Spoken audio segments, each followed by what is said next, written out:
Cleveland Cooks is back working with Ohio pork and the proper pig for the proper holiday meal. I love this.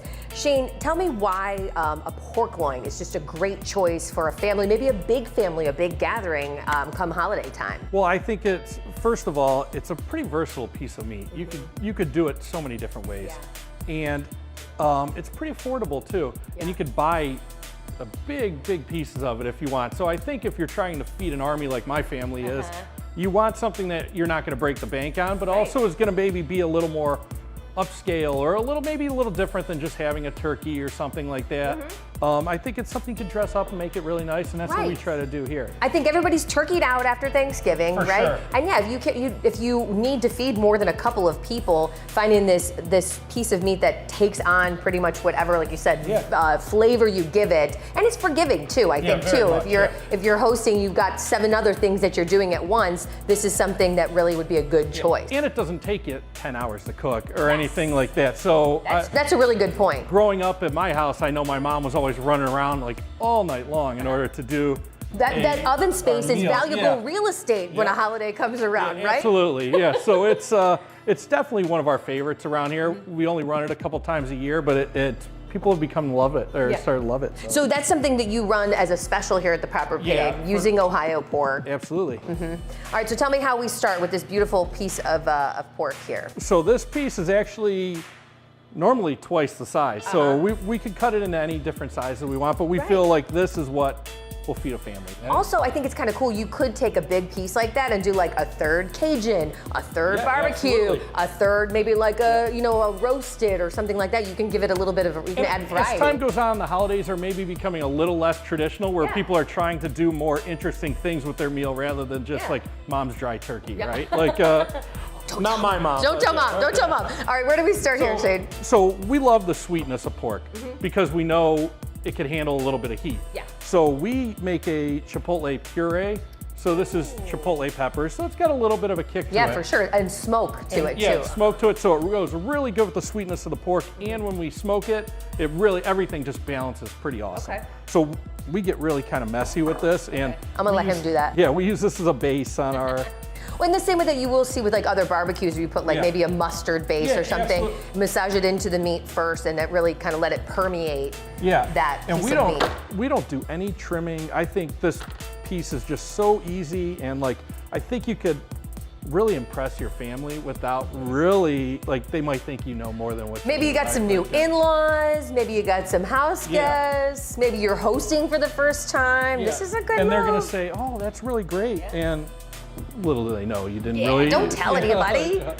So then we just take our normal rub, and we don't go too crazy with the rub on this because the chipotle, the chipotle does. That's true. So it's something that it lends a lot of flavor to it already. So you've got black pepper, salt, garlic, paprika, and then you've got the smokiness from the peppers there too. And not too heavy on that. No, not and you didn't have to go salt and pepper as well. You want to make sure you look at the label of the rub you're using, if there's salt and pepper in it or not. You don't want to The biggest thing to look out for a rub is how much sugar is in it, because if you're going to cook something for a long time, like a pork shoulder that might go for 12 or 15 hours, if you have too much sugar in your rub, you're going to get, instead of a nice balanced bark, it's going to kind of burn. Yeah. So you have to be kind of careful how much sugar is in it, especially for the longer smokes. Now this one we're going to put in at 250.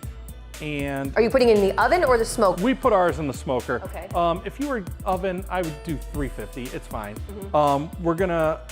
It took us about 3 hours in the smoker. In your oven, it wouldn't take anywhere near that, which is what is awesome. Yeah. And we're gonna go to 145 degrees. 145 degrees, please. That's what they say at Ohio Pork, and there is a reason for that. It is safe, it is cooked through, and it's going to maintain all that moisture and that juiciness. Growing up, I know we would sometimes cook it to 165 or something, but I think you dry everything out. You're doing it a disservice. 145, and you got, this would, for me, would be just as good as eating a prime rib or a steak. I think it's. Yeah, think of that nice big chunk that's like steak. All right, great. So this goes in the oven at 350 or for a lot less than would you say 3 hours at 250 for the smoker? Yeah, for the smoker, and always cook to a temperature. We don't ever say hey, it takes us 12 hours to cook a brisket.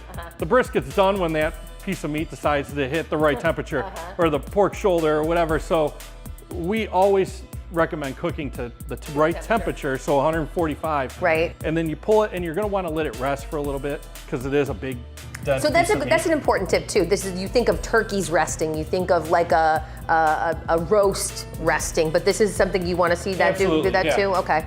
And then This is what it looks like afterward. I think I want to mention too, it's important to use or invest in a good thermometer. Absolutely. If you are going to buy a nice piece of meat for a holiday serving a lot of people and you are cooking to a temp, make sure you have, it's $20 is a really nice one, and that can ensure that you are cooking something safely, that you're cooking, not overcooking something, and everybody's going to be satisfied. And it's going to turn out so much better.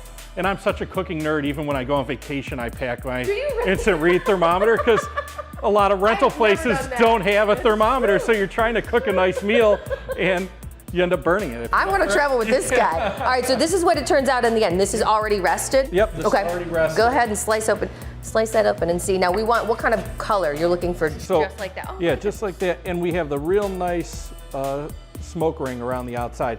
And that's what, pork is really just a nice, like, I don't want to say delicate, but it takes on the smoke so perfectly. Like it's receptive to it. That's right. And you see how juicy and everything it is too there. All right, how about a little thin slice? Give me a little taste. And this is something you could do with gravy, without gravy, right? Yeah. All right, hold on, I'll do a little bit. I always overindulge on these, Shane, and then I can't talk after that. All right, cheers. And I think it just has the perfect amount of fat, like a little bit of a fat cap, but nothing where you're eating huge. Yeah. It's lean enough when you have all the other rich things that come on a holiday plate as well. Yeah. This is nice that you're not overpowering it with that. All right, so we're gonna share all kinds of different ideas you can do with this beautiful piece of meat and this pork loin on ohpork.org. Thank you so much, Shane. Thank you.